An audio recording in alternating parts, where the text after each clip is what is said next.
Hello, my name is Jim DeMeo and this is A Course in Miracles. Today we're doing Lesson 76, I am under no laws but God's. A friend sent me a text telling me that this was a lesson that was a hard pill to swallow.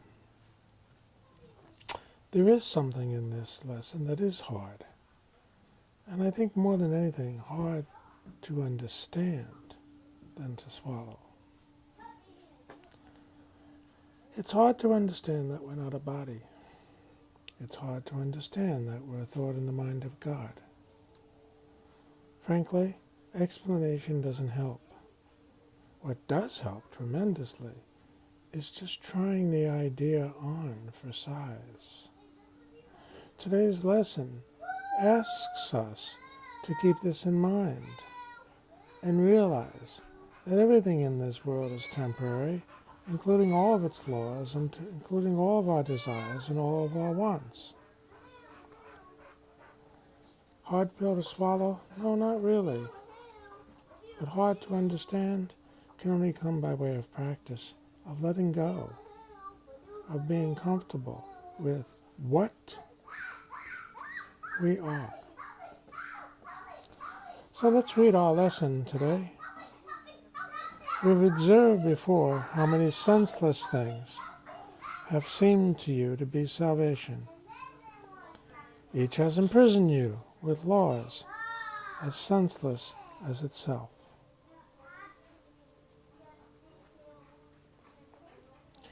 You are not bound by them. Yet to understand that this is so, you must first realize salvation lies not there. Yes, because salvation lies in accepting that we're not a body. It doesn't mean we don't have a body. It doesn't mean that we don't take good care of a body. The body's a communication device, priceless and worth our care. But it's not who we are, and salvation lies in who we are.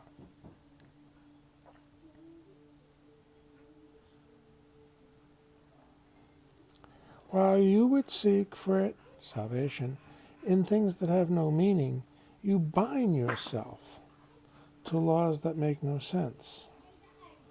Thus do you seek to prove salvation is where it is not. One might say the easy, softer way, but the more painful way in the end.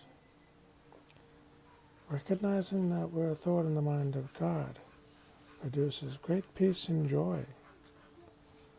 And if you ponder on it and share about it, you'll see the power and magnificence in it. Today we'll be glad you cannot prove it, for if you could, you would forever seek salvation where it's not, and never find it. The idea for today tells you once again how simple is salvation. Look for it where it waits for you, in your identity as a thought in the mind of God, and there it will be found. Look nowhere else, for it is nowhere else. Think of the freedom and the recognition that you're not bound by all strange and twisted laws you have set up to save you. Yes, how could you be bound if you're a thought in the mind of God by anything? You really think that you would starve unless you have stacks of green paper strips, piles of metal discs. You really think a small round pellet or some fluid pushed into your veins through a sharpened needle will ward off disease and death. You really think you are alone unless another body is with you. These things are all based on being a body. That's why we put so much importance in it, because that's the importance of what we think we are. These things can all be part of our life, but not part of our identity. It is insanity that thinks these things. You call them laws and put them under different names in a long category of rituals that have no use and serve no purpose. You think you must obey the laws of medicine, of economics, of health. Protect the body and you will be saved. Well, that would be true if you were a body. These are not laws but madness. The body is endangered by the mind that hurts itself. Very important, seeing the connection between body and mind. Take good care of your mind. Take good care of your identity as a thought in the mind of God, and your body will be well taken care of. The power of the mind is far more important than any other power. The body suffers just in order that the mind will fail to see it is the victim of itself. The body's suffering is a mask the mind holds up to hide what really suffers. It would not understand it is its own enemy, that it attacks itself and wants to die. It is from this your laws, so-called, would save the body. It is for this you think you're a body. There are no laws except the laws of God. This needs repeating over and over until you realize it applies to everything that you have made in opposition to God's will. Making a body was to hide from God. Your magic has no meaning. We're still not separate from God, no matter what we thought we were. What is meant to save does not exist. Only what is meant to hide will save you, hiding our true identity. The laws of God can never be replaced. We will devote today to rejoicing that this is so. It is no longer a truth we would hide. We realize instead it is a truth that keeps us free forever.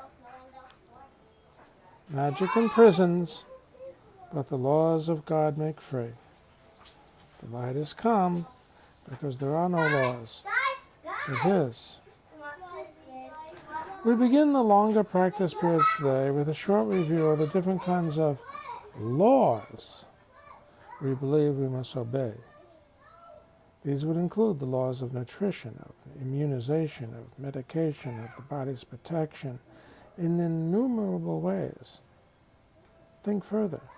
You believe in the laws of friendship, of good relationship, reciprocity. Sorry about that. Perhaps you even think that there are laws which set forth what God's and what is yours. Many religions have been based on this. They would not save, but damn in heaven's name. Yet there are no more strange than other laws you hold must be obeyed to make you safe. Nutrition's good, immunization is good, relationships are good, all those things are good. There's nothing wrong with any of those things. But to be slave to it, to think that's what's going to bring you happiness. There's only one thing that will bring us happiness, and that is getting our identity correct. From a personal identity to a spiritual identity. There are laws, but God's. There are no laws, but God's. Dismiss all foolish, magical beliefs today. Hold your mind in silent readiness to hear the voice that speaks the truth to you. You will be listening to one who says, there's no laws under the laws of God. Payment is neither given nor received. Exchange cannot be made. There are no substitutes, and nothing is replaced by something else. God's laws forever give and never take.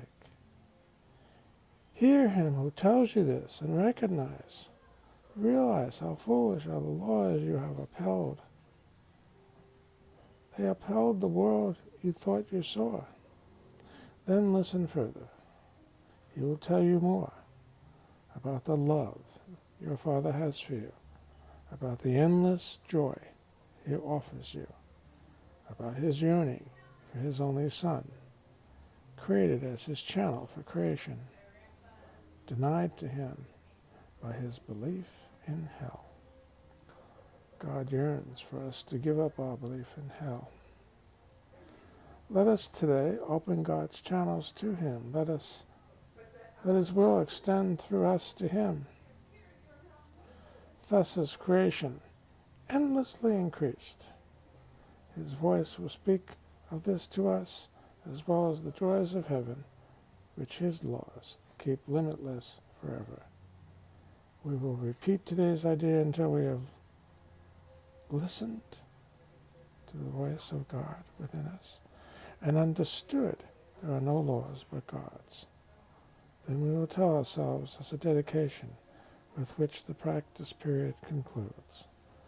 I am under no laws but God's.